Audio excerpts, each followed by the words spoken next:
Hey guys, and welcome back to the channel. Tonight, we're diving deep into one of the most haunting and beautiful stories from Greek mythology, the tale of Hades and Persephone. This isn't just a story about love or loss, though it contains both in abundance. It's a myth that explains the very rhythm of our world, the turning of seasons, the dance between life and death, light and shadow. If you're new here, I tell these ancient stories slowly, thoughtfully, without rushing through the details that make them breathe. We'll explore not just what happened, but why it mattered to the ancient Greeks, and why it still resonates today. So get comfortable, maybe dim the lights, and let's descend together into this timeless tale. Before we begin, if you enjoy this kind of deep dive into mythology, please consider subscribing and hitting that notification bell. And let me know in the comments where you're watching from and what time it is for you right now. There's something oddly comforting about knowing we're all here together, sharing these ancient stories across time zones and continents. Now, let's begin at the beginning, in a world where gods walked among mortals, where every flower had a story, and where the line between the living and the dead was far thinner than we imagine today. Our story begins not in the shadowed halls of the underworld, but in the brightest meadows of the ancient world, where a young goddess danced among flowers that bloomed eternal spring. Her name was Kor, simply the Maiden, though the world would come to know her by another name entirely. Kor was the daughter of Demeter, the great goddess of the harvest, grain, and the sacred law of the earth.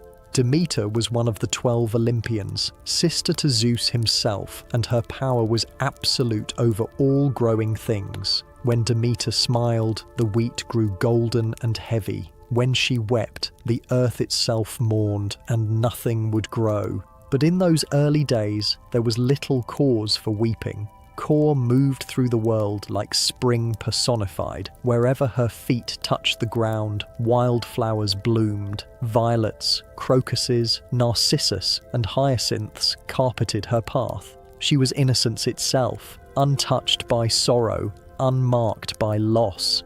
The ancient Greeks saw in her everything that was pure and hopeful about youth. Demeter loved her daughter with the fierce protectiveness that only a mother can know. She had seen the cruelties of the world, the wars of the gods, the suffering of mortals. She had witnessed her own brothers divide the cosmos among themselves after overthrowing their father, Kronos. Zeus claimed the sky, Poseidon the seas, and Hades. Hades drew the underworld, the realm of the dead. Perhaps it was this knowledge that made Demeter so protective. She kept Kor close, surrounding her with nymphs and companions, ensuring that her daughter's world remained one of eternal spring, eternal joy, eternal safety. It was a beautiful prison, though neither mother nor daughter recognized it as such at the time. The ancient Greeks understood something profound about this arrangement. They knew that innocence, while beautiful, is also fragile. They knew that protection, while born of love, can become its own kind of cage. And they knew that all things, even the most carefully guarded, must eventually change. Kor herself was not entirely content with this sheltered existence, though she would never have spoken such thoughts aloud. Sometimes, as she wandered through the endless meadows with her companions, she would pause and look toward the horizon, wondering what lay beyond the fields she knew. Sometimes she would ask questions that made the nymphs uncomfortable, about the world beyond, about the other gods, about the mysteries that adults whispered about when they thought she wasn't listening. But these were small rebellions, barely acknowledged even to herself. For the most part, Kor was content to be what everyone expected her to be, the eternal maiden, the flower-crowned daughter, the symbol of all that was young and pure and untouched by the world's darkness. The setting for our tale was most commonly placed in Sicily, though some versions locate it in Attica or other fertile regions of the ancient world. But all versions agree on one crucial detail: the flowers. There were always flowers, blooming in impossible profusion, more beautiful than any earthly garden. This was no accident. The ancient Greeks knew that when the gods meddled in mortal affairs, nature itself responded. On the day that would change everything, Kor rose early, as was her custom. The sun painted the meadows gold, and the air was sweet with the scent of 1,000 blossoms. Her companions, the Oceanids, nymphs of the sea and streams, gathered around her with their usual laughter and chatter. They carried baskets woven from reeds, ready for another day of flower gathering. But this day was different, though none of them knew it yet. This day, far beneath their feet, in the shadowed halls of the Underworld, another god was stirring. A god who had watched and waited, who had grown tired of his solitary reign over the dead, who had made a decision that would shake the very foundations of the world. The flowers that bloomed that morning were more beautiful than any that had come before. They seemed to glow with an inner light, to pulse with an otherworldly beauty that drew the eye and captured the heart. Among them, one flower stood apart, a narcissus of such perfect beauty that it seemed almost to call out to be picked. Kor saw it and felt her breath catch. She had gathered flowers all her life, but never had she seen one quite like this. It stood alone in a small clearing, its petals white as fresh snow, its centre golden as the sun itself. Around it, the very air seemed to shimmer with possibility. She should have known. The ancient Greeks certainly would have. When something appears too beautiful, too perfect, too tempting to resist, it is usually a trap. But Kor was young, and innocence has its own kind of blindness. She saw only beauty where she should have seen danger. As she approached the flower, her companions fell silent. Later, they would say they felt something, a tremor in the earth, a change in the air, a sense that the world was holding its breath. But in the moment, they simply watched as their beloved Kor knelt beside the narcissus and reached out her hand.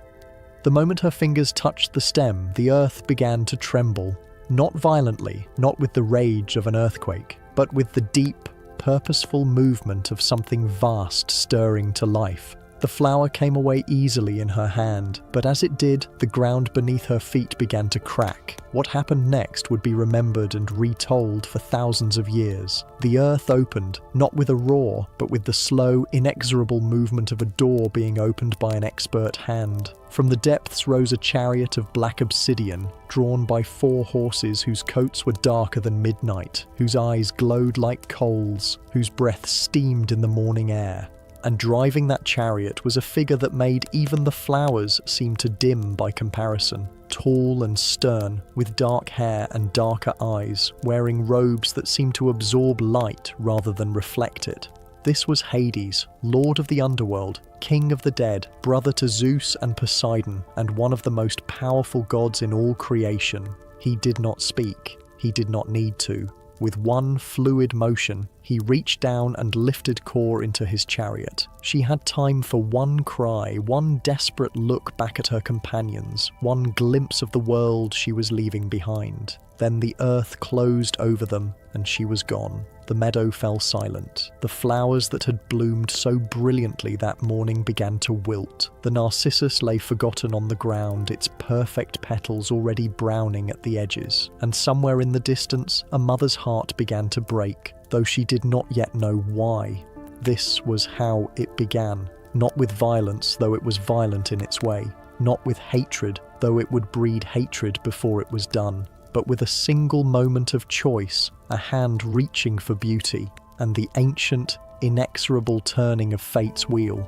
The ancient Greeks understood that some stories begin not with action, but with absence, not with what happens, but with what is suddenly terribly missing. And in that meadow, as the sun climbed higher and the remaining flowers began to close their petals in mourning, the greatest absence of all was just beginning to be felt. To understand what happened next, we must first understand the god who caused it all. Hades was not evil, though many have painted him so. He was not cruel by nature, though his actions would seem cruel to mortal eyes.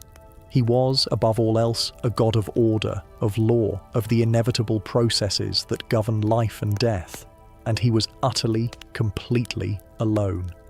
When the three brothers, Zeus, Poseidon, and Hades, divided the cosmos among themselves after their victory over the Titans, they drew lots to determine who would rule what realm. Zeus drew the sky and became king of the gods. Poseidon drew the seas and became lord of all waters, and Hades drew the underworld, the vast, shadowed realm beneath the earth where all mortal souls eventually journey. It was not a punishment, though many have interpreted it as such. The underworld was as necessary as the sky or the sea, and governing it required wisdom, justice, and an unshakable sense of duty. Hades possessed all these qualities in abundance. What he lacked was companionship. The realm of Hades was not the fire and brimstone hell of later traditions. To the ancient Greeks, it was simply the place where the dead went, all the dead, good and bad alike. It was a vast, twilight realm of mists and shadows, where the souls of mortals wandered in a kind of half-sleep, remembering their lives, but no longer truly living them. The geography of the underworld was complex and carefully ordered. To enter, souls had to cross one of 5 rivers that formed the boundaries of the realm. The most famous was the Styx, the river of oaths, whose black waters were so sacred that even the gods swore by them. There was also Lethe, the river of forgetfulness, whose waters could erase all memory of mortal life. Acheron was the river of pain, Phlegethon the river of fire, and Cocytus the river of wailing. At the crossing point of these rivers waited Charon, the ferryman. Ancient and gnarled, with a long beard and longer oar, he transported souls across the waters, but only if they could pay the fare. This is why the Greeks placed coins on the eyes or in the mouths of their dead. Without payment, a soul would be trapped on the near shore, unable to enter the underworld proper, unable to find rest. Once across the river, souls encountered Cerberus, the 3-headed hound who guarded the gates of Hades. Each head could see a different aspect of time, past, present, and future, and the beast's loyalty to his master was absolute. Cerberus allowed souls to enter the underworld, but he prevented them from leaving. The dead, once dead, must remain dead. Beyond the gates lay the true underworld, divided into different regions based on how the soul had lived its mortal life. The vast majority went to the fields of Asphodel, a grey, misty plain where souls wandered in a kind of peaceful melancholy, neither punished nor rewarded, simply existing in the shadow of their former lives. Those who had lived exceptionally virtuous lives might be sent to Elysium, the Blessed Isles, where eternal spring reigned and souls could find true happiness. But this was rare. The Greeks were not optimistic about human nature, and they believed that few mortals achieved the kind of perfect virtue required for such a reward. At the other extreme was Tartarus, a deep pit far below even the rest of the underworld, where the worst sinners were punished for eternity. But again, this was reserved for only the most heinous crimes, usually those committed against the gods themselves. Over all of this vast realm ruled Hades from his throne of black stone in the heart of his palace. He was judge and king, lawgiver and executioner, the final authority on the fate of every soul that entered his domain, and he ruled alone. The loneliness of Hades was not merely personal, it was cosmic. While his brothers Zeus and Poseidon could visit the mortal world, could take lovers among gods and mortals alike, could father children and build dynasties, Hades was bound to his realm. The dead required constant oversight, and the balance between life and death could not be left unattended. Moreover, Hades was feared by mortals in a way that his brothers were not. Zeus might be terrible in his wrath, and Poseidon might drown sailors in his storms, but both could also be beneficent. Zeus brought rain for the crops, Poseidon filled the nets of fishermen, but Hades brought only death, and death was the one gift no mortal wanted to receive. This fear extended even to speaking his name.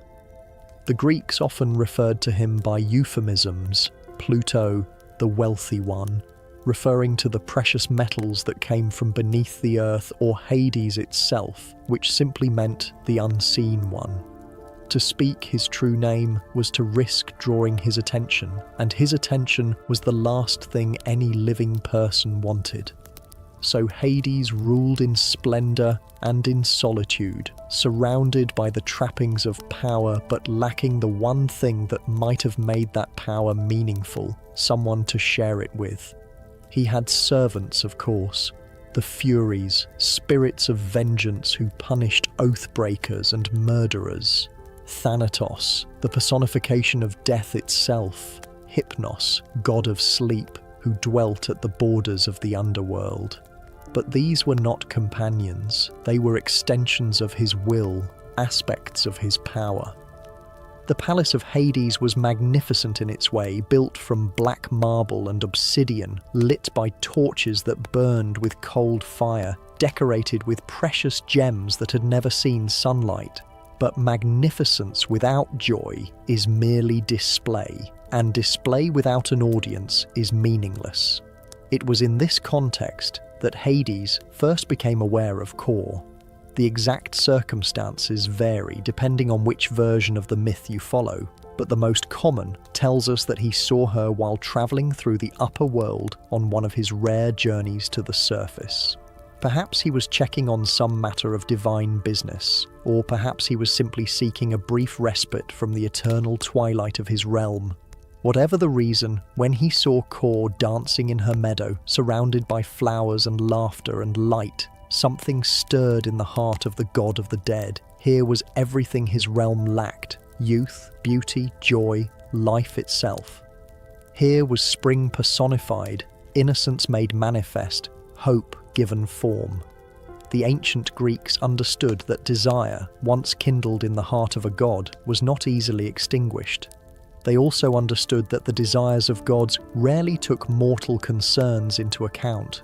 When Zeus wanted something, he took it. When Poseidon desired something, he claimed it. And when Hades decided he needed a queen. But Hades was not impulsive like his brothers. He was methodical, careful, bound by law and custom, even in his desires. So he did what any proper suitor should do. He asked permission from the girl's father. The fact that her father was also his brother, and that he asked this permission in secret without consulting the girl or her mother, was simply how things were done in the world of the gods. Zeus, when approached by his brother, saw no reason to refuse. Marriages between gods were often matters of politics and power rather than love, and an alliance between the Lord of the Sky and the Lord of the Underworld could only strengthen both their positions. Moreover, Kor was Zeus's daughter too, and he had the right to arrange her marriage as he saw fit. What Zeus perhaps did not fully consider was the nature of his daughter Demeter, or the depth of her love for Kor. He may have assumed that she would accept the arrangement once it was accomplished, that maternal love would eventually give way to practical acceptance. If so, he gravely underestimated the goddess of the harvest. But that confrontation was still to come. For now, Hades had the permission he needed, and he began to plan.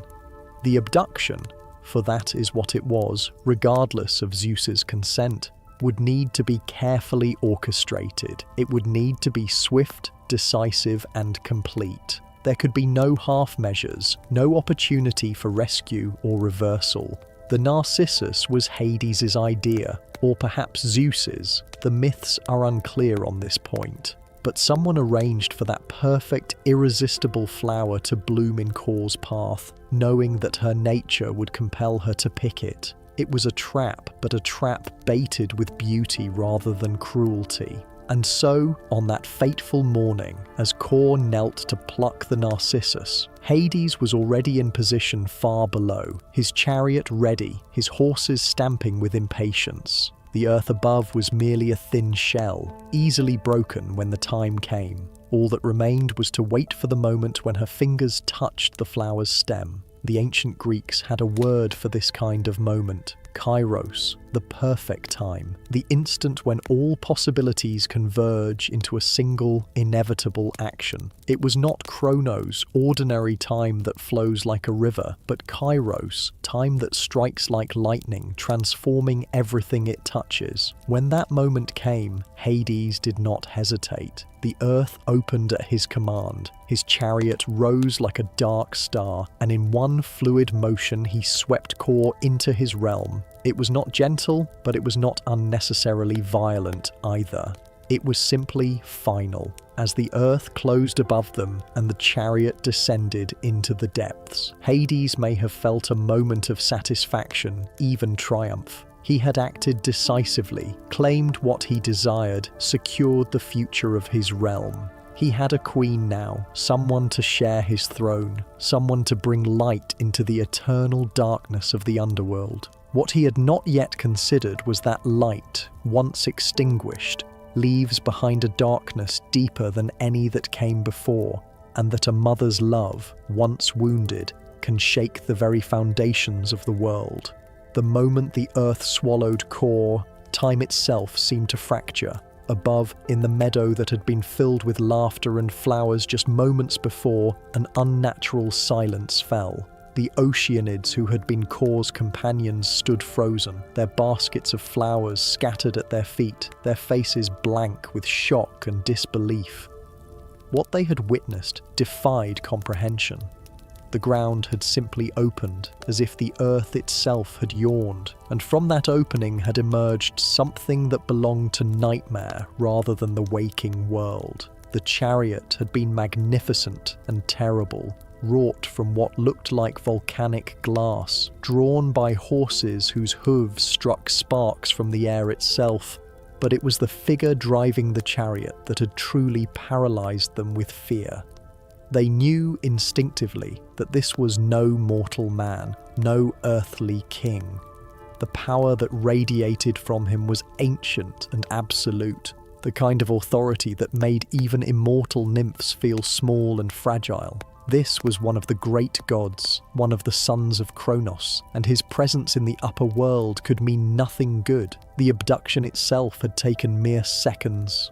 Kor had barely had time to cry out before she was swept into the chariot, barely had time to reach toward her companions before the earth closed over her like a mouth snapping shut. The narcissus she had picked lay trampled in the dirt, its perfect petals already browning at the edges. For long moments, the nymphs could only stare at the spot where their beloved Kor had vanished. The ground showed no sign of disturbance, no crack, no scar, no indication that anything unusual had occurred. If not for the wilting flowers and the terrible silence, they might have convinced themselves it had all been a shared nightmare. But nightmares do not leave behind the scent of sulphur and ash. Nightmares do not make flowers wilt with their passing. And nightmares do not steal away the daughters of gods. Meanwhile, far below the earth, Kor was experiencing her own kind of nightmare. The descent into the underworld was not a gentle journey. The chariot plunged through layers of earth and stone, through caverns that had never known sunlight, through passages that seemed to exist outside the normal laws of space and time. The horses that drew the chariot were not ordinary beasts. These were creatures of the underworld, born from shadow and flame, their eyes like burning coals, their breath like winter wind. They galloped through the darkness with supernatural speed, their hooves striking sparks from the stone walls of the passages they traversed. Kor, pressed against the side of the chariot by the speed of their descent, could barely breathe. The air grew thicker and stranger as they descended, filled with scents she had never encountered. The metallic tang of deep earth, the musty odour of ancient stone, and underneath it all, something else. Something that spoke of endings, of finality, of the place where all journeys end. She tried to speak, to demand answers, to plead for release, but the words seemed to die in her throat. The god beside her, for she knew now that this was indeed a god, had not spoken since he had taken her. He drove his chariot with grim concentration, his dark eyes fixed on the path ahead, his hands steady on the reins. This was her first glimpse of Hades as he truly was. Not the monster of later stories, but a god of terrible dignity and power. There was no cruelty in his face, but there was no mercy either. He was as implacable as death itself, as inevitable as the turning of the seasons. And Kor, for all her divine heritage, felt utterly powerless in his presence. The journey seemed to last both forever and no time at all.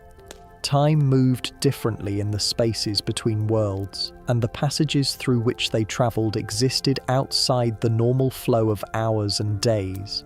But eventually, the chariot began to slow, and Kor caught her first glimpse of her destination. The underworld opened before them like a vast cavern, but a cavern lit by its own strange light. There was no sun here, no moon, no stars, but somehow she could see. The light seemed to come from the very air itself, a pale, silvery radiance that revealed a landscape both beautiful and terrible. Rivers wound through the darkness like ribbons of liquid shadow. In the distance, she could see what looked like a great city, its towers and walls built from black stone, its streets filled with moving figures that seemed more like memories than solid beings. And everywhere, pervading everything, was the sense of vast age, of time beyond mortal comprehension, of stories that had been unfolding since the world began. The chariot came to rest before a great gate wrought from iron and obsidian. The gate was guarded by a creature that made Kor's blood freeze in her veins, a massive hound with 3 heads, each the size of a lion's, each bearing teeth like ivory daggers. The beast's eyes glowed with intelligence and malice, and when it saw the chariot approaching, it rose to its feet with a rumble like distant thunder. But when the creature saw who was driving the chariot, it immediately lay down again, its 3 heads lowering in submission. This was Cerberus, the guardian of the underworld, and he knew his master well. Hades spoke for the first time since the abduction began, his voice deep and resonant, carrying easily through the strange air of the underworld. "Open!" he commanded, and the great gates swung wide without any visible mechanism to move them. Beyond the gates lay the true heart of the underworld, the palace of Hades himself. It was a structure that defied easy description, built from materials that had no names in the upper world, decorated with treasures that had been lost to mortal memory for millennia. Precious stones that had never seen sunlight glowed with their own inner fire. Metals unknown to earthly smiths had been wrought into forms of terrible beauty. The chariot drew up before the main entrance of the palace, and for the first time since the abduction began, Hades turned to look directly at his captive. His eyes were dark as the deepest caverns, but they were not unkind. There was something in them that might have been regret, or perhaps simply the weight of necessity. "Welcome to my realm, Kor," he said, and his voice was gentler now, though still carrying the authority of absolute power. "You are safe here. No harm will come to you in my domain." Safe. The word seemed to echo strangely in the vast spaces of the underworld. Safe from what? Safe from whom? She was farther from safety than any living being had ever been, trapped in a realm from which no mortal soul had ever returned, in the power of a god whose very name was feared throughout the world above. But as Hades helped her down from the chariot, and his touch was surprisingly gentle, surprisingly warm, Kor began to understand that he meant what he said. She was safe from physical harm, safe from the casual cruelties that gods sometimes inflicted on mortals, safe from the chaos and violence of the upper world, but she was also trapped, as surely as if she had been bound with chains of adamant. The palace servants who came to greet them were unlike anything Kor had ever seen. Some appeared to be shades of mortals who had died long ago, their forms translucent and shifting. Others seemed to be creatures of the underworld itself, born from shadow and silence. All of them bowed deeply when they saw their master, and their eyes widened with something like wonder when they saw the young goddess he had brought with him. It had been so long since anything truly alive had walked the halls of the palace. so long since laughter or joy or simple mortal emotion had echoed through these chambers. Kor's presence was like a flame brought into a place that had known only darkness, and even the servants of death could feel the difference she made. Hades led her through corridors lined with tapestries that depicted the history of the world, the birth of the gods, the war with the titans, the creation of mortals, and their inevitable journey to this very realm. The tapestries moved as they watched, the figures within them acting out their eternal dramas, and Kor realized that these were not mere decorations, but windows into the past itself. They came at last to a great hall dominated by 2 thrones carved from a single massive block of obsidian. One throne was clearly meant for Hades himself, tall, imposing, decorated with symbols of death and judgment. The other was smaller, more delicate, but no less magnificent. It had been carved with images of flowers and growing things, of spring and renewal, of all the things that Kor represented. "This is yours," Hades said simply, gesturing to the smaller throne. "You are queen here now, if you will accept the title. My realm has been without a queen for too long." Queen. The word hung in the air between them like a challenge, like a promise, like a threat. Kor stared at the throne that had been prepared for her, at the symbols of her own nature carved into its surface, and felt the full weight of her situation settle upon her shoulders. She was no longer Kor, the maiden, the flower gatherer, the eternal child. That life was gone, as surely as if it had never existed. She was in the underworld now, in the realm of the dead, and the laws that governed this place were not the laws of the world above. But what was she now? What could she become in this place of shadows and silence? And what would happen to the world above when her mother discovered what had become of her beloved daughter? These questions would have to wait for answers. For now, there was only the throne, the choice, and the god who watched her with eyes that held depths she was only beginning to fathom. The first sign that something was wrong came not as a sound, but as a silence. The birds stopped singing, the wind ceased its gentle movement through the grain.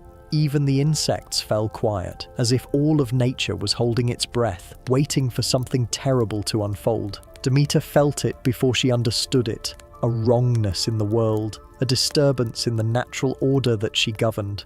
It began as a flutter of unease in her chest, a sense that something precious had been displaced. But as the moments passed and the feeling grew stronger, she began to understand its source. Kor was missing. Not merely absent. Gods and goddesses often travelled, often spent time away from their usual haunts, but missing in a way that felt final, complete, as if she had been erased from the world entirely. Demeter could no longer sense her daughter's presence anywhere in the upper world, could no longer feel the gentle pulse of her life force that had been as constant as her own heartbeat. The goddess of the harvest rose from her throne in the great temple at Eleusis, her face already pale with growing dread. She called out with her divine voice, a sound that could reach every corner of the earth, summoning her daughter home. But there was no answer, only the terrible silence that had fallen over the world. Demeter began to search, not as a mortal mother might search, calling out and looking in familiar places, but as a goddess, extending her consciousness across the entire surface of the earth, seeking any trace of her beloved child. She searched the meadows where Kor loved to walk, the groves where she gathered flowers, the streams where she bathed her feet in the cool water. Nothing. Everywhere she looked, she found only absence, only the echo of her daughter's presence like the scent of flowers after the bloom has faded. The search consumed her completely. Demeter abandoned her duties, forgot her responsibilities, ignored the prayers of mortals who depended on her blessing for their crops. She took the form of an old woman wrapped in a dark cloak and walked the earth with torches in both hands, searching through day and night without rest. For 9 days and 9 nights she wandered, asking every creature she met if they had seen her daughter. She questioned the nymphs of the streams, the dryads of the trees, the spirits of the wind. She spoke to mortal farmers and shepherds, to wild animals and domestic beasts, but none could tell her what had become of Kor. The world began to change as Demeter's grief deepened. The goddess, who had always been the source of growth and abundance, was now consumed by loss, and her sorrow infected everything she touched.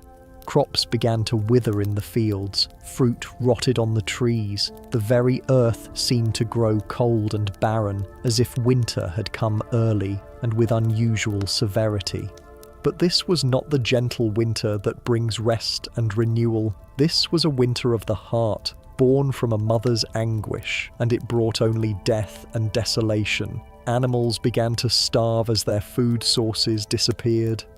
Rivers ran low as the rains ceased to fall. The sun still shone, but its light seemed dimmer, less warm, as if it too mourned the loss of spring's daughter.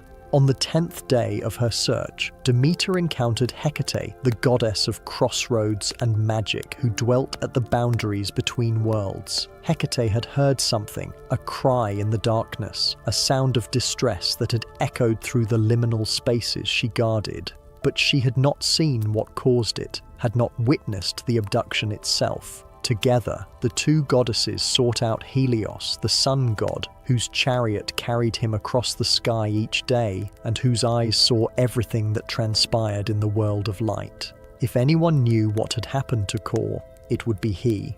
Helios, when pressed by the two goddesses, was reluctant to speak. He knew the truth, had witnessed the abduction from his position high above the earth, but he also knew the political implications of what he had seen. Zeus had given his consent to the marriage, and to speak against it would be to challenge the king of the gods himself. But faced with Demeter's anguish and Hecate's stern questioning, Helios finally revealed what he had witnessed. He told them of the chariot that had risen from the earth, of the dark god who had driven it, of the moment when Kor had been swept away into the depths of the underworld. "It was Hades," he said, his voice heavy with reluctance. "Hades, lord of the dead, who took your daughter, and he did so with the blessing of Zeus, who gave his consent to the marriage." The words hit Demeter like physical blows. Her daughter had been taken, not by some monster or enemy, but by her own brother, with the permission of another brother. The family she had trusted, the divine order she had served, had betrayed her in the most fundamental way possible. But worse than the betrayal was the destination. The underworld, the realm of the dead, the one place in all creation from which no living being had ever returned. Her daughter, her bright, beautiful, living daughter, was trapped in a realm of shadows and silence, surrounded by the spirits of the dead, claimed by a god whose very touch meant the end of all growing things. Demeter's grief transformed into something harder, colder, more terrible than sorrow. It became rage, not the hot, explosive anger of Zeus, but the deep, implacable fury of the earth itself when it has been wounded beyond endurance. She withdrew her gifts from the world completely, not gradually, not partially, but absolutely and without reservation. Every growing thing withered and died. Every seed refused to sprout. Every tree shed its leaves and stood bare and lifeless against the grey sky. The earth became a wasteland, brown and barren, incapable of supporting life. Mortals began to starve. At first, they used their stored grain, their preserved foods, their carefully hoarded supplies. But as the months passed and nothing grew, these reserves were exhausted. Famine spread across the world like a plague, and with it came desperation, violence, and death. The other gods began to take notice. At first, they assumed that Demeter's withdrawal was temporary, that she would eventually return to her duties once her grief had run its course. But as the famine deepened and the death toll mounted, they realized that something more serious was happening. Temples stood empty as mortals lost faith in gods who seemed indifferent to their suffering. Sacrifices ceased as there were no animals left to sacrifice, no grain to offer, no wine to pour. The very foundation of the relationship between gods and mortals, the exchange of worship for divine favor, began to crumble. Zeus, from his throne on Mount Olympus, watched the devastation with growing concern. He had not anticipated this reaction from Demeter, had not understood the depth of her love for her daughter, or the extent of her power over the natural world. What had seemed like a simple political arrangement, a marriage between his daughter and his brother, had become a crisis that threatened the stability of the entire cosmos. He sent messengers to Demeter, offering gifts, honors, new temples, anything she might desire if she would only restore her blessings to the earth. But Demeter's response was always the same: "Return my daughter, and the earth will bloom again. Keep her in the underworld, and let the world starve." The standoff continued for months. Some versions of the myth say it lasted a full year, others suggest it was even longer. But however long it lasted, it was long enough for mortals to begin dying in vast numbers, long enough for the very survival of the human race to be called into question. During this time, Demeter herself was transformed by her grief. The goddess, who had once been the embodiment of maternal love and natural abundance, became something harder, more terrible. She took up residence in a temple at Eleusis, where she sat in silence, wrapped in her dark cloak, accepting no comfort, offering no hope. The people of Eleusis, despite their own suffering, cared for the grieving goddess as best they could. They brought her what little food they had, offered her shelter, treated her with the respect due to a divine being, even though she appeared to them only as a sorrowful old woman. In return, Demeter shared with them something precious, the promise that death was not the end, that there was more to existence than the brief span of mortal life. She began to teach them the mysteries, the secret knowledge of what lay beyond death, of how the soul might find peace and renewal even in the darkest places. These teachings would eventually become the Eleusinian Mysteries, one of the most sacred and secret religious rites of the ancient world. But that development was still in the future. For now, there was only the waiting, the grief, and the slow death of the world above. Meanwhile, far below in the underworld, Kor was beginning her own transformation. Cut off from the world of light and growth, surrounded by the spirits of the dead, she was discovering aspects of herself that had never been allowed to develop in her mother's protective embrace. She was learning about power, not the gentle power of growth and renewal that she had inherited from Demeter, but the harder power of judgment, of finality, of the authority that comes from understanding the deepest truths of existence. She was learning about sorrow, about loss, about the weight of responsibility that comes with ruling over the dead. And she was learning about Hades himself, not the monster she had expected, but a god of surprising depth and complexity, burdened by duties that would have crushed a lesser being, sustained by a sense of justice and order that was as absolute as it was lonely. The underworld was changing too, subtly but unmistakably. The presence of a living goddess in the realm of the dead was having effects that no one had anticipated. The spirits of the dead seemed more alert, more aware. The very air of the underworld seemed lighter, less oppressive. Even Cerberus, the fearsome guardian of the gates, had begun to wag his tail when he saw her approaching. But these changes, profound as they were, could not address the fundamental problem. Kor was still a prisoner, however gilded her cage might be.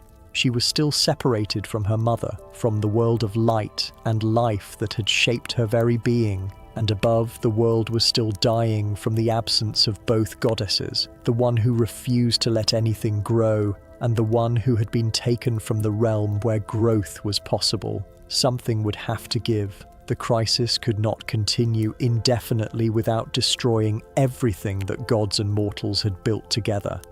But what form the resolution would take, and what price would be paid for it, remained to be seen. The ancient Greeks understood that some problems have no perfect solutions, only compromises that everyone can live with. They also understood that the most profound changes often come not from victory or defeat, but from the recognition that the old ways of doing things are no longer sufficient. The stage was being set for such a recognition, though none of the participants could yet see the shape it would take. In the depths of the underworld, time moved differently than it did in the world above. There were no seasons here, no sun to mark the passage of days, no natural rhythms to provide structure to existence. There was only the eternal twilight of the realm of the dead, and the slow, patient work of governing souls who had passed beyond the concerns of mortal life. Kor, though she was beginning to think of herself by another name now, had been in the underworld for what felt like both an eternity and no time at all. The initial shock of her abduction had given way to a kind of numb acceptance, and then, gradually, to something more complex and unexpected: curiosity. The underworld was not what she had expected. The stories told in the upper world spoke of it as a place of punishment and torment, a grim destination to be feared and avoided. But the reality was far more nuanced, far more administrative. Yes, there were places of punishment. Tartarus, the deep pit where the worst sinners were confined, echoed with the sounds of eternal torment. But these were reserved for only the most heinous crimes, those who had murdered their own families, who had betrayed the gods, who had committed acts so terrible that even death could not absolve them. The vast majority of souls who came to the underworld were neither saints nor sinners, but simply people who had lived ordinary lives and died ordinary deaths. They went to the fields of asphodel, where they wandered in a kind of peaceful melancholy, their memories of life growing dimmer with each passing age, their forms becoming more translucent, more ethereal, until they were little more than whispers of their former selves. And then there were the blessed few who went to Elysium, the paradise reserved for heroes and those who had lived lives of exceptional virtue. Here, eternal spring reigned, and souls could find true happiness, true peace, true fulfillment. But all of these souls, regardless of their destination, had to pass through the same process. They had to cross the rivers that bounded the underworld, pay Charon for passage, face the judgment of the three judges who determined their fate. And over all of this, Hades presided with absolute authority and perfect justice. Kor had expected to find him cruel, tyrannical, drunk on power. Instead, she found a god who carried his responsibilities with a weight that was almost crushing. Every soul that entered his realm was his to care for, his to judge, his to guide to their proper destination. The burden of such absolute responsibility had marked him deeply, had carved lines of weariness into his face, had given his eyes a depth that spoke of sorrows beyond counting. He was unfailingly courteous to her, treating her not as a prisoner but as an honoured guest. He showed her the wonders of his realm, the gardens where asphodel bloomed in eternal twilight, the halls where the greatest poets and musicians of the mortal world continued their work, the libraries where all the knowledge that had ever been lost was carefully preserved. He gave her a palace of her own, separate from his but connected by corridors lined with precious stones that glowed with their own inner light. He provided her with servants, shades of women who had died in service to various goddesses, who were honoured to serve one who still carried the spark of life within her. Most importantly, he gave her a role.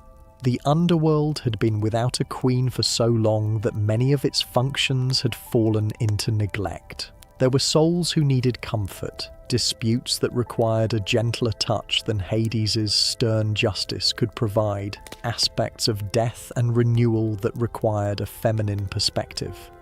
Gradually, almost without realizing it, Kor began to take on these responsibilities. She walked among the newly dead, offering comfort to those who were frightened or confused by their transition. She mediated disputes between souls who could not let go of their mortal grievances. She tended to the gardens of asphodel, coaxing new blooms from soil that had never known the touch of sunlight, and slowly she began to change. The innocent maiden who had danced in meadows of eternal spring was evolving into something more complex, more powerful. She was learning about the darker aspects of existence, not just death, but the necessity of death, the role it played in the great cycle of life and renewal. She was also learning about power, real power, the kind that came not from divine heritage, but from understanding, from wisdom, from the ability to see the connections between all things.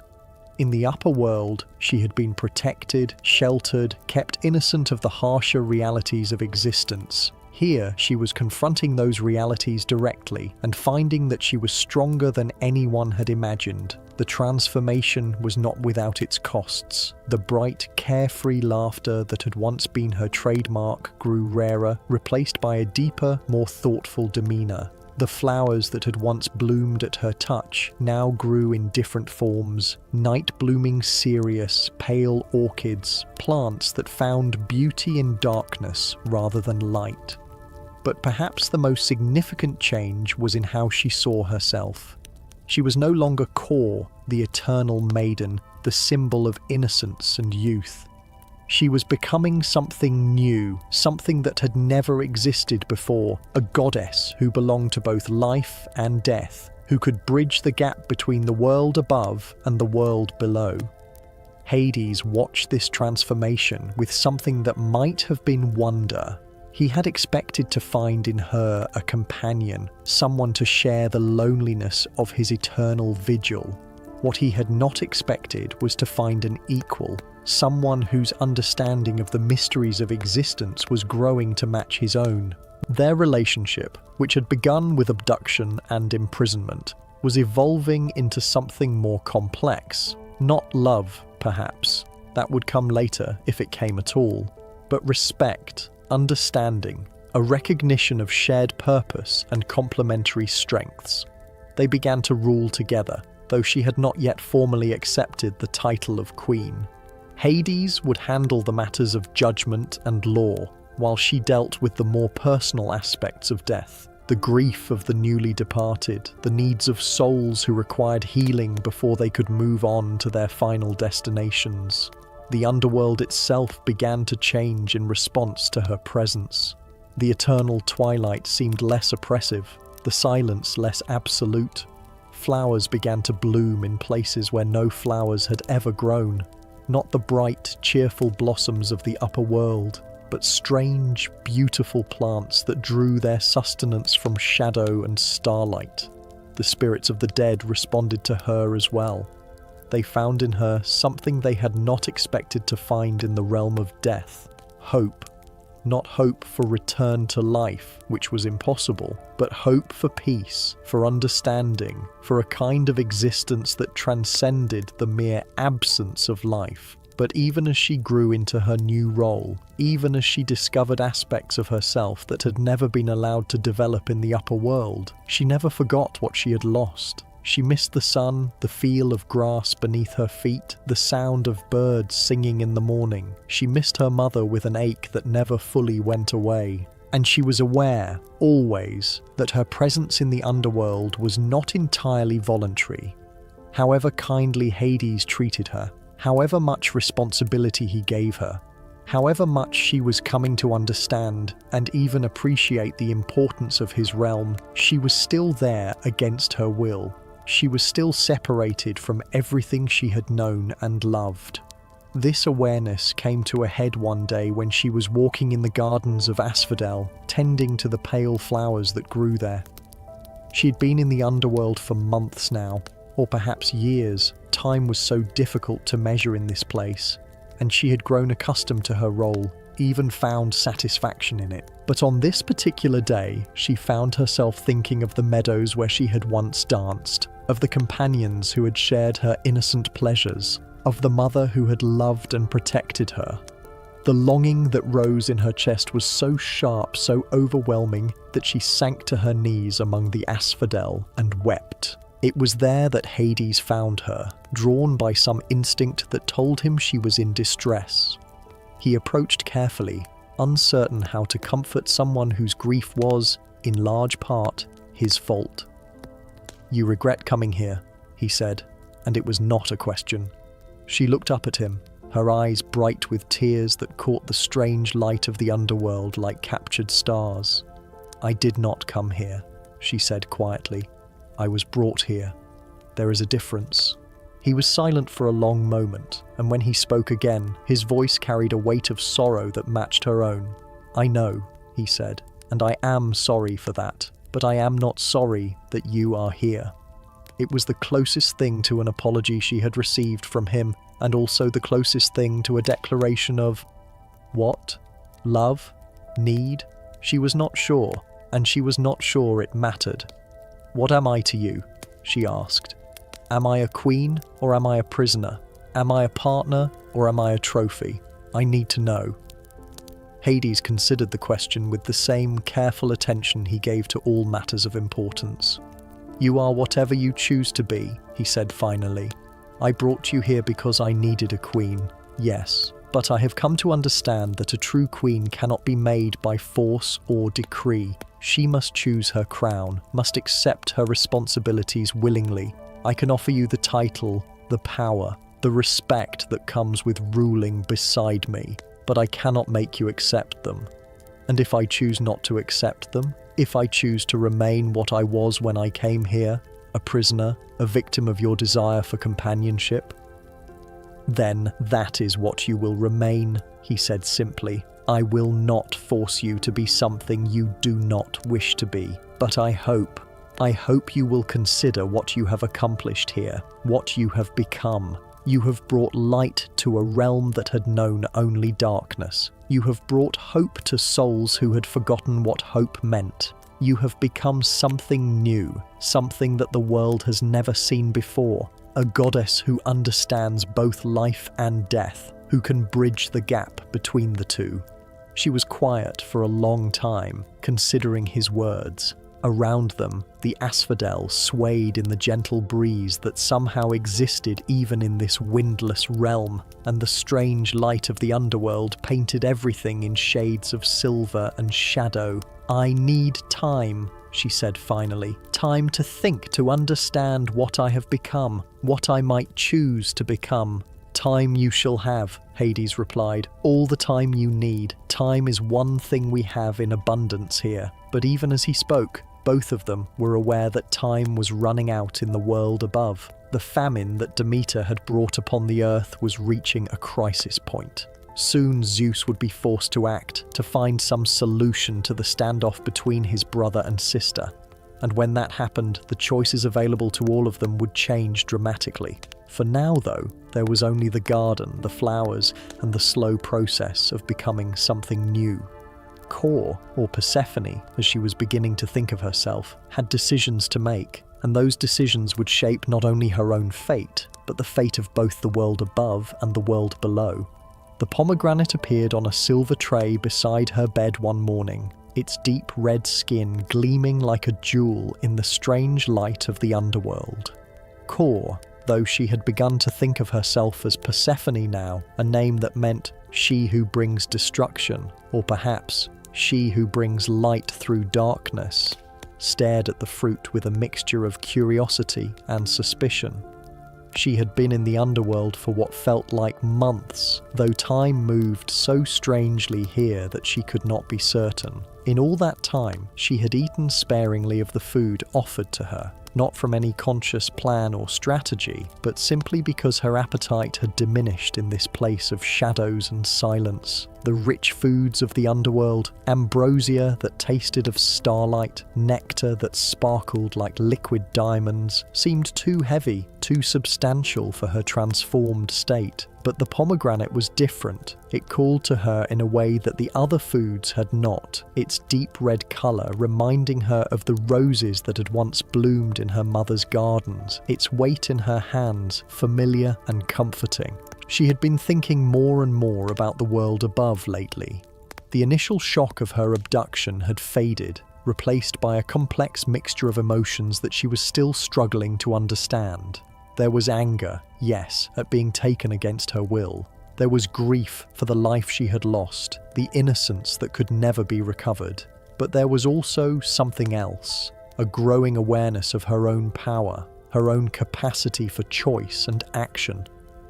Hades had been true to his word. He had given her time to think, space to explore her new identity, freedom to move throughout his realm and discover its wonders and its sorrows. He had not pressed her for a decision about accepting the role of queen, had not demanded anything from her beyond her presence, but she knew that this liminal state could not continue indefinitely. Above, her mother's grief was destroying the world. Below, the underworld was changing in response to her presence, becoming something it had never been before. Something would have to give, some choice would have to be made. The pomegranate seemed to embody all of these tensions. It was a fruit of the underworld, grown in soil that had never known sunlight, nourished by waters that flowed from the deepest springs of the earth. But it was also beautiful, vital, alive in a way that reminded her of the world above. She lifted it to her lips and took a small bite. The taste was unlike anything she had ever experienced, sweet and tart at the same time, with an underlying complexity that seemed to contain echoes of every flavor she had ever known. The juice ran down her chin like liquid rubies, and she felt a warmth spread through her body that had nothing to do with temperature. Inside the fruit were hundreds of seeds, each one a perfect jewel of deep red crystal. Without thinking, she began to eat them, one by one, savoring the way they burst between her teeth, releasing their essence onto her tongue. She ate 6 seeds before she realized what she was doing and stopped, suddenly afraid. There were stories about eating the food of the dead, ancient warnings that had been passed down through generations of gods and mortals alike. To eat in the underworld was to become part of it, to bind oneself to the realm of shadows in ways that could never be undone. But it was too late. The seeds were already dissolving in her stomach, their essence already spreading through her divine form, already beginning the process of transformation that would make her as much a creature of the underworld as she was of the world above. She felt the change immediately, not as a loss, but as a completion. The part of her that had always felt slightly out of place in the eternal spring of her mother's realm suddenly found its home. The darkness that she had been learning to navigate and understand became as natural to her as light had once been. But with the completion came binding. She could feel it like chains made of starlight and shadow, connecting her to the very foundations of the underworld. She was no longer a visitor here, no longer a prisoner who might someday be ransomed or rescued. She was part of this realm now, as essential to its functioning as Hades himself. The realization should have terrified her. Instead, she felt a strange sense of peace, as if a question that had been troubling her for months had finally been answered. She belonged here now, not because she had been brought here against her will, but because she had chosen to make it her home. When Hades found her later that day, sitting in the garden of Asphodel with the empty pomegranate rind in her hands, he knew immediately what had happened. The change in her was visible. She seemed more solid somehow, more present, as if she had been a reflection before and was now the real thing. "You ate the seeds," he said, and there was no accusation in his voice, only a kind of wondering sadness. "6 of them," she confirmed, meeting his eyes steadily. "I know what it means." "Do you regret it?" She considered the question carefully, as she had learned to consider all important questions during her time in the underworld. "I regret that I did not make the choice consciously," she said finally. "I regret that it happened by impulse rather than by decision, but I do not regret the result. You understand that you cannot leave now? That you are bound to this realm as surely as I am? I understand." She paused, then added, "But I also understand something else. The binding works both ways, doesn't it? I am bound to the underworld, but the underworld is also bound to me. I am not just a prisoner here. I am a part of this place now, and it is a part of me." Hades nodded slowly. "You are beginning to understand the true nature of power," he said. "It is not about domination or control. It is about connection, about becoming so essential to something that you cannot be separated from it without destroying both yourself and what you are connected to. Is that what you did when you brought me here? Connected yourself to me so completely that you could not let me go? The question hung in the air between them like a challenge.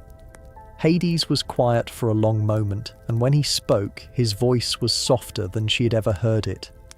"Perhaps," he said, "I told myself that I needed a queen, that the underworld required a feminine presence to balance my own nature, but perhaps what I really needed was connection.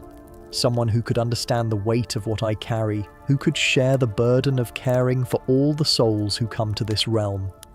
And now? Now you have chosen to stay, not because I compelled you, but because you have found your own reasons for being here. That changes everything." It did change everything. The relationship between them, which had been defined by abduction and imprisonment, was now something entirely different. They were partners now, equals in a way that neither of them had expected. She had power here that was entirely her own, authority that came not from his permission, but from her own nature and choices. But even as she embraced her new role, even as she felt the rightness of her place in the underworld, she was aware that her choice would have consequences beyond herself. Above, her mother was still grieving, still withholding her gifts from the world, still waiting for a daughter who could never return in the way she expected. The pomegranate seeds had solved one problem, the question of Persephone's place in the underworld, but they had created another. How could she be both the queen of the dead and the daughter of the goddess of life? How could she belong to both realms without destroying one or the other? The answer, when it came, would require a wisdom that none of them possessed alone. It would require compromise, sacrifice, and a new understanding of what it meant to be a goddess in a world where the old certainties were crumbling. But for now, there was only the garden, the empty pomegranate rind, and the knowledge that she had made a choice that could never be unmade. She was Persephone now, queen of the underworld, bride of Hades, guardian of the dead, and she was also still Kore, daughter of Demeter, goddess of spring and growing things. How to be both at once? That was the challenge that lay ahead. The crisis reached its breaking point on a day when the sun rose pale and weak over a world that had forgotten how to bloom. In the mortal realm, the last of the stored grain had been consumed, the final reserves exhausted. Children cried with hunger that could not be satisfied, and their parents looked to the sky with eyes that held no hope. The temples stood empty, their altars cold, their priests reduced to begging for scraps like common vagrants. The great festivals that had once honoured the gods were forgotten memories, replaced by funeral rites for the countless dead.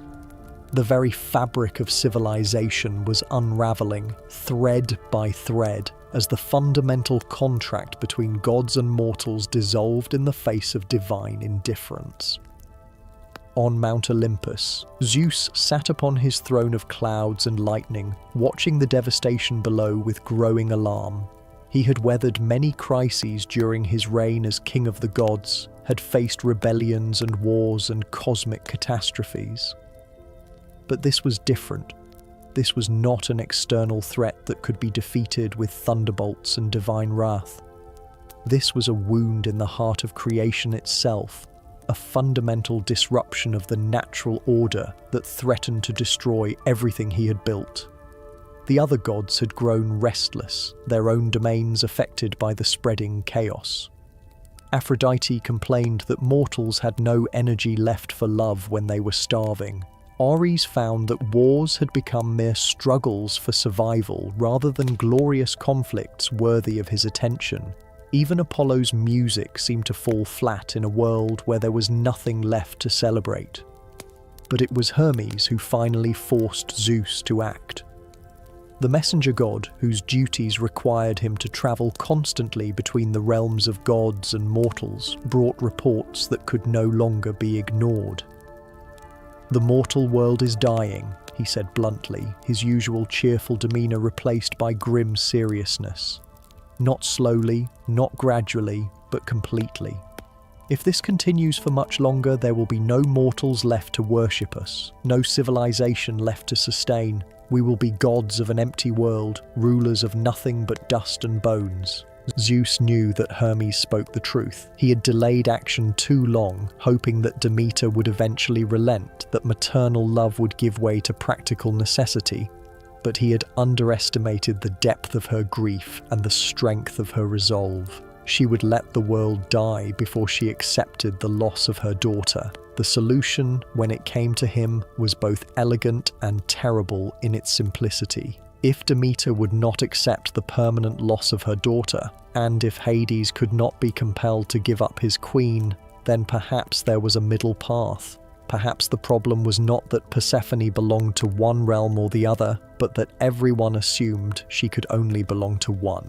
Zeus summoned Hermes to his side and gave him a message to carry to the underworld. It was not a command. Even Zeus was reluctant to give direct orders to his brother in his own domain, but rather a suggestion, a proposal for negotiation. "Tell my brother," Zeus said, "that the world above is dying and that this serves no one's interests, not even his own. The dead require the living to remember them, to honor them, to give meaning to their sacrifice. Without the living, the dead become merely absent. Tell him that I propose a compromise, a solution that might serve all our needs."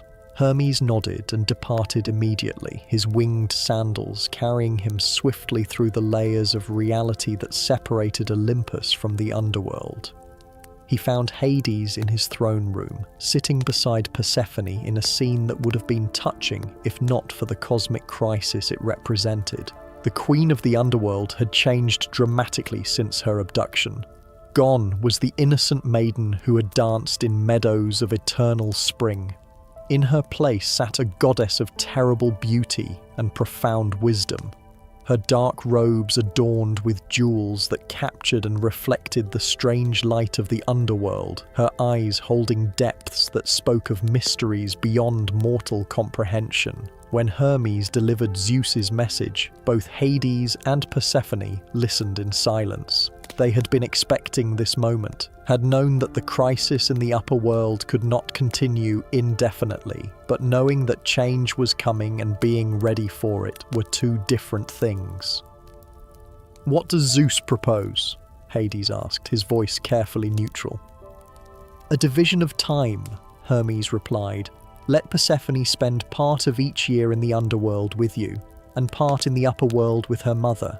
Let her be both queen of the dead and daughter of the harvest, both goddess of the shadows and goddess of the spring."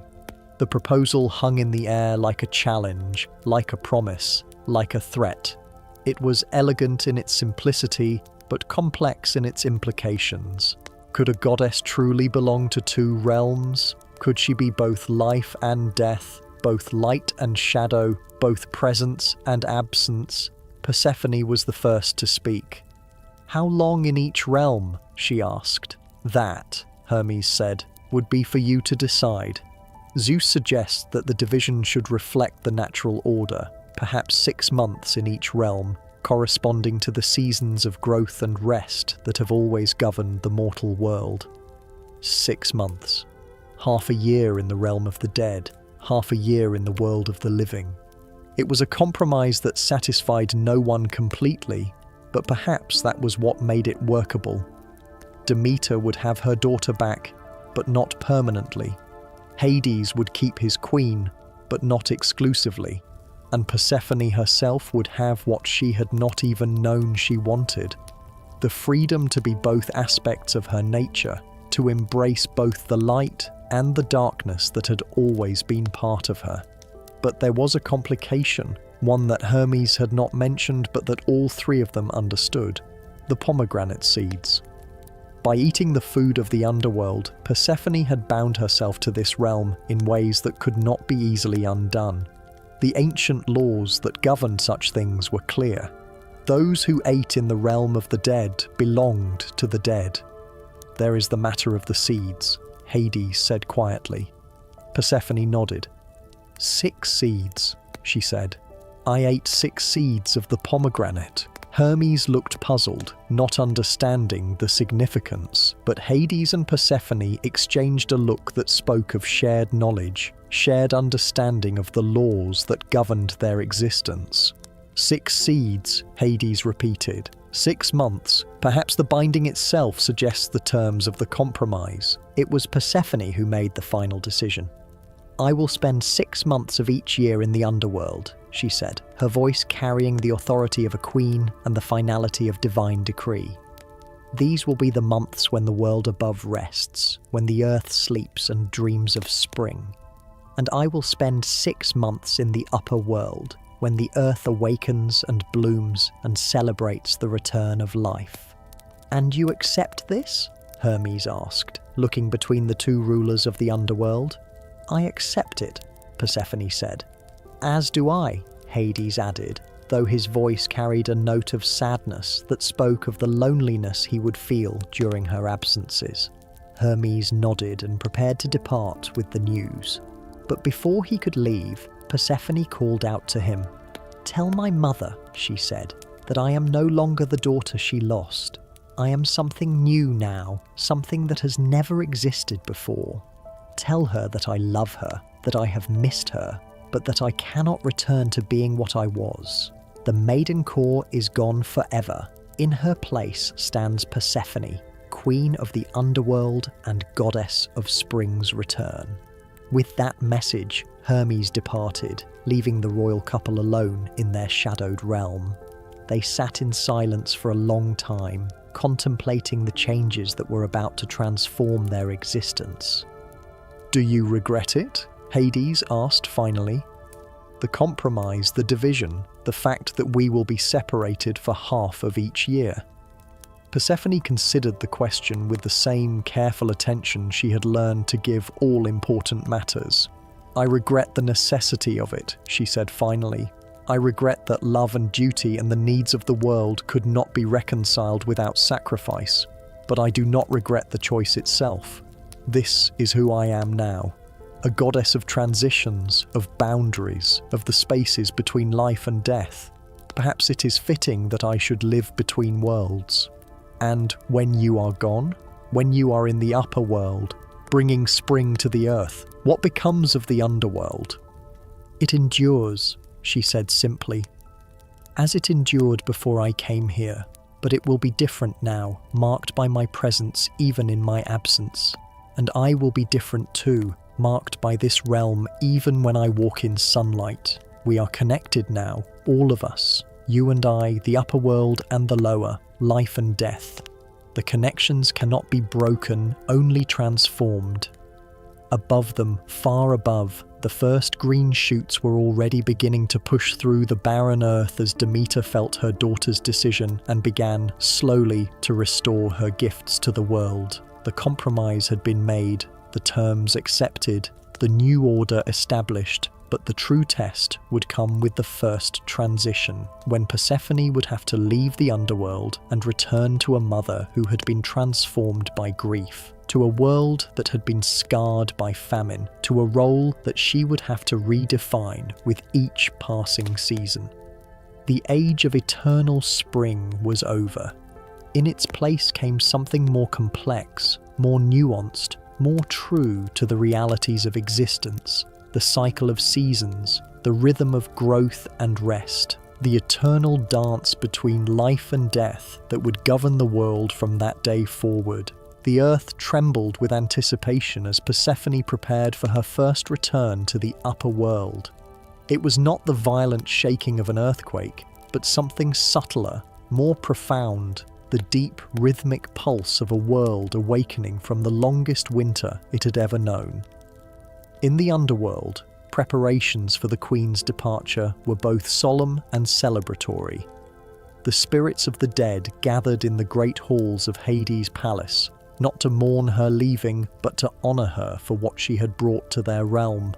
She had given them something they had not known they were missing: hope, comfort, the gentle touch of compassion in a place that had known only justice. Hades himself was a study in controlled emotion. He had accepted the compromise, had agreed to the terms that would separate him from his queen for half of each year. But acceptance and happiness were not the same thing, and the prospect of returning to his former solitude weighed heavily upon him. "You will return?" he asked her on the morning of her departure, and though it was phrased as a question, it carried the weight of a plea.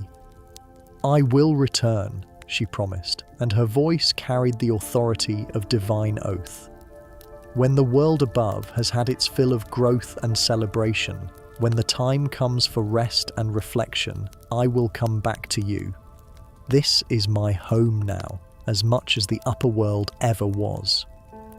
She had changed in preparation for her return, though the changes were subtle. Her robes, which had been the deep black of underworld royalty, now showed hints of colour, deep purples and midnight blues, colours that spoke of twilight and dawn, of the spaces between day and night. Her crown, wrought from precious metals that had never seen sunlight, was now adorned with gems that seemed to hold captured starlight. But the most significant change was in her bearing. The frightened girl who had been abducted from a meadow of flowers was gone forever. In her place stood a goddess who had looked into the deepest mysteries of existence and emerged not broken, but transformed. She carried herself with the dignity of one who had ruled over the dead, who had comforted the grieving, who had made decisions that affected the fate of souls. The journey to the upper world was very different from her original descent. Then she had been a passenger, swept along by forces beyond her control. Now she travelled as a queen in a chariot of her own, drawn by horses that were hers to command. The path upward was lit by torches that burned with the cold fire of the underworld, and the very stones seemed to part before her passage. As she rose through the layers of earth and stone, she felt the change in the air, the gradual warming that spoke of approaching sunlight. But she also felt something else, a pulling, a calling, a sense that something above was reaching out to her with desperate longing, her mother. Demeter had felt the moment of her daughter's decision, had sensed the compromise that had been reached. Even now, she was waiting at the place where Persephone would emerge, her heart torn between joy at her daughter's return and grief for all that had been lost. The emergence itself was a moment of pure magic. The earth opened like a flower blooming, and from its depths rose the queen of the underworld, no longer the maiden core, but something far more complex and powerful. The sunlight struck her face for the first time in months, and she gasped at the sensation, not painful, but overwhelming in its intensity. Around her, the barren landscape began to change. Where her feet touched the ground, grass sprouted. Where her breath touched the air, flowers bloomed. But these were not the simple, innocent blossoms that had once followed Kor's footsteps. These were flowers of deeper beauty, more complex meaning, roses with thorns, lilies that bloomed at night, poppies that spoke of sleep and dreams and the thin line between life and death. Demeter was waiting for her, as she had known she would be. But the goddess who stood at the edge of the meadow was not the same protective mother who had once sheltered her daughter from all harm. This Demeter was marked by grief, aged by sorrow, made terrible by the power of her love and the depth of her loss. For a moment, mother and daughter simply looked at each other across the space that separated them. So much had changed for both of them. So much had been lost that could never be recovered. The innocent girl and the protective mother were gone, replaced by two goddesses who had been transformed by suffering into something harder, wiser, more complex. Then Demeter stepped forward, and Persephone moved to meet her, and they embraced in the middle of the meadow where it had all begun. It was not the joyful reunion that either of them had imagined during the long months of separation. It was something more complicated, a recognition of loss, an acknowledgement of change, a tentative beginning of something new. "My daughter," Demeter whispered, and her voice was thick with tears. "My mother," Persephone replied, and in those simple words was contained all the love, all the grief, all the complexity of their transformed relationship. Around them, the world began to bloom with unprecedented beauty.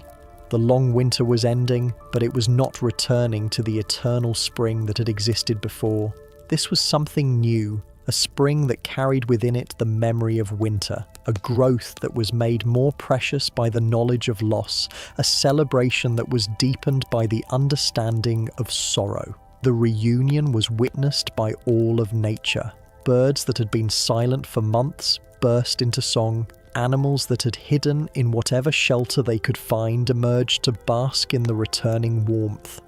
Rivers that had run low began to flow with renewed vigour. The very air seemed to sparkle with possibility.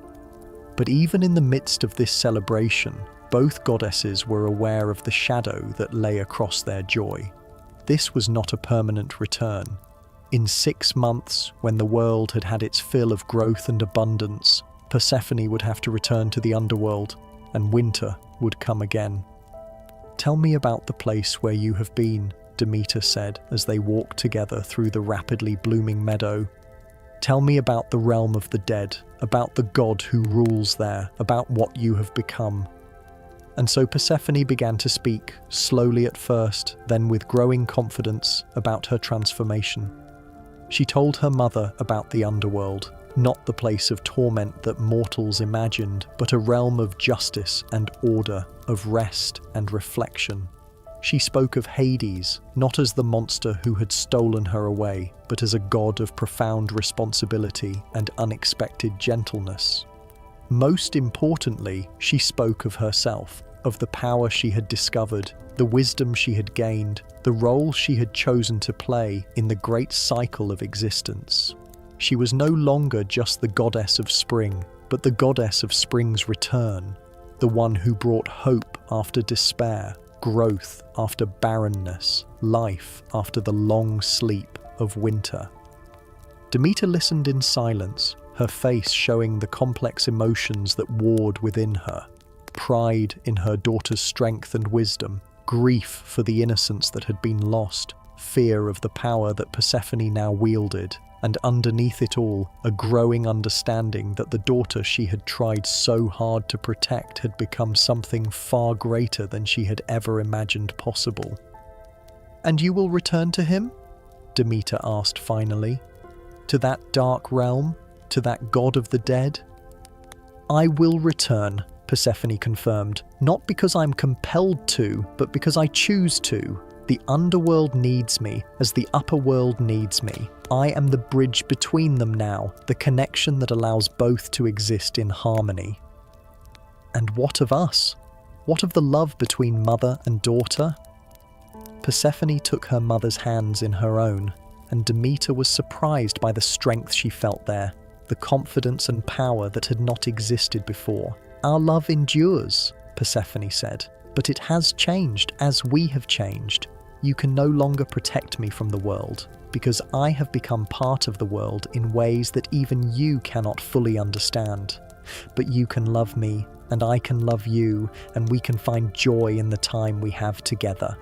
It was not the answer Demeter had hoped for, but it was the answer she had expected.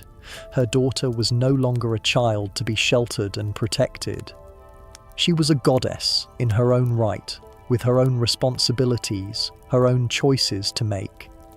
As the days passed and spring took hold of the world with unprecedented vigour, the two goddesses learned to navigate their new relationship. They worked together to restore the damage that the long winter had caused, to heal the wounds that had been inflicted on both the natural world and the realm of mortals. But always, in the back of both their minds, was the knowledge that this reunion was temporary. The seasons would turn, as they always had, and when the time came for the world to rest, Persephone would return to her other realm, her other role, her other love. The compromise that had saved the world had also transformed it. No longer would there be eternal spring, eternal growth, eternal abundance. Instead, there would be cycles, times of growth and times of rest, times of celebration and times of reflection, times of presence and times of absence. It was a more complex world than the one that had existed before, but perhaps it was also a truer one. A world that acknowledged the reality of loss, the necessity of change, the beauty that could be found in the spaces between joy and sorrow. And at the heart of it all was Persephone, no longer the innocent maiden, but the goddess of transitions, the queen of both life and death, the bridge between all the worlds that mortals and gods inhabited.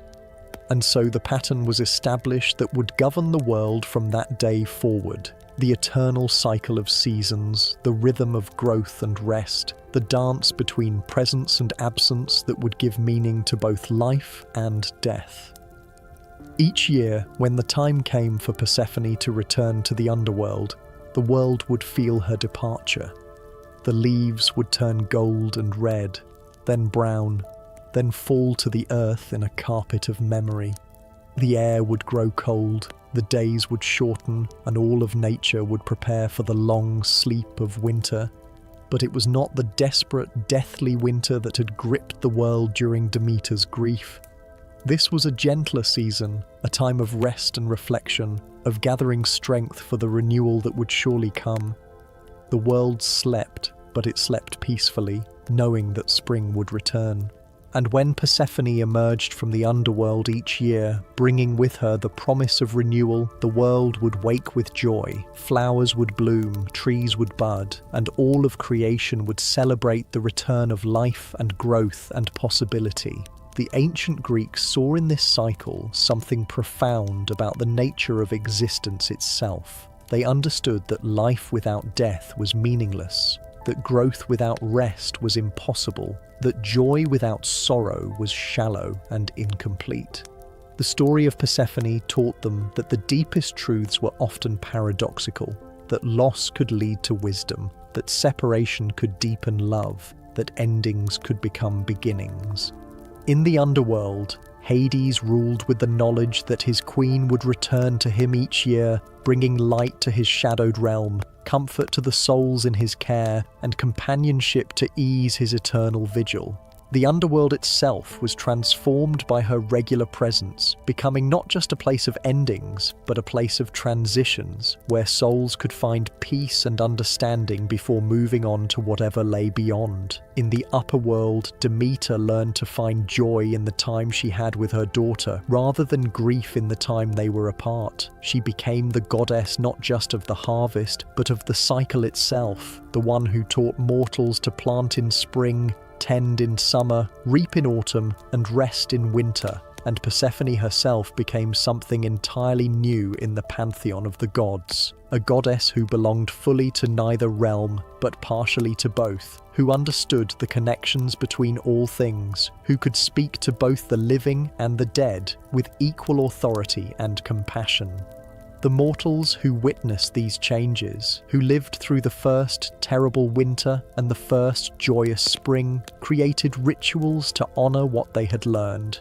At Eleusis, where Demeter had first grieved for her lost daughter, they established the mysteries, secret rites that taught initiates about the deeper truths of existence, about the connections between life and death, about the hope that could be found even in the darkest places.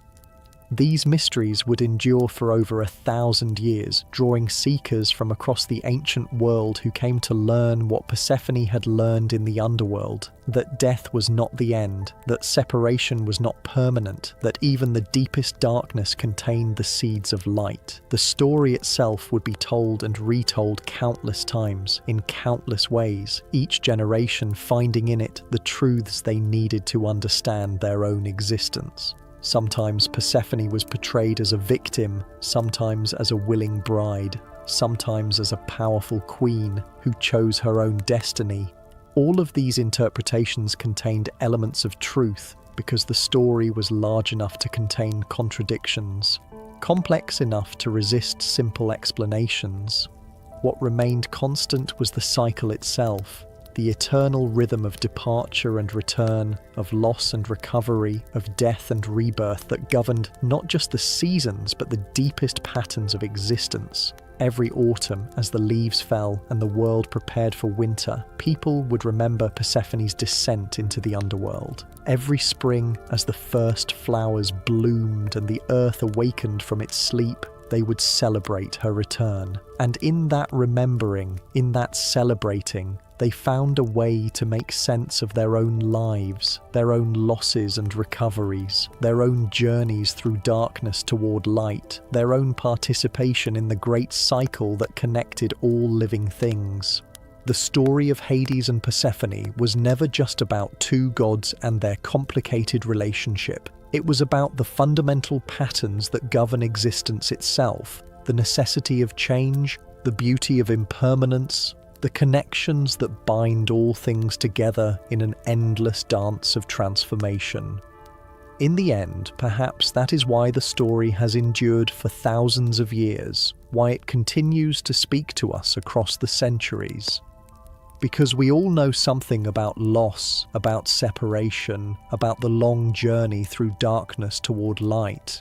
We all know something about the price of wisdom, the cost of growth, the bittersweet nature of love that must be shared with forces beyond our control. And we all know something about hope, the hope that spring will return, that what has been lost can be found again, that even the deepest winter will eventually give way to the warmth and light of a new beginning. The story ends where it began, with a goddess walking through a meadow surrounded by flowers. But now she is not the innocent maiden core, picking blossoms without thought of consequence.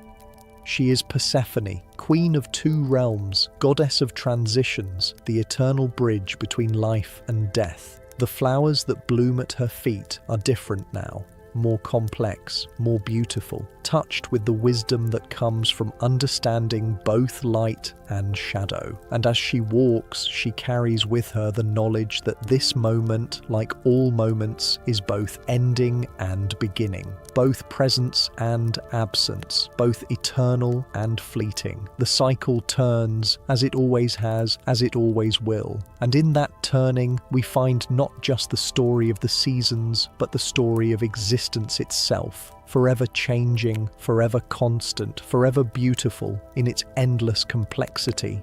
And so we come to the end of our journey through one of mythology's most profound and enduring tales. The story of Hades and Persephone is not just about the changing seasons or the relationship between two gods. It's about transformation, about the necessity of loss in the process of growth, about finding beauty and meaning in the spaces between light and darkness. The ancient Greeks understood something that we sometimes forget in our modern world, that the most important truths are often paradoxical, that wisdom comes through suffering, that the deepest connections are forged in the crucible of separation and reunion.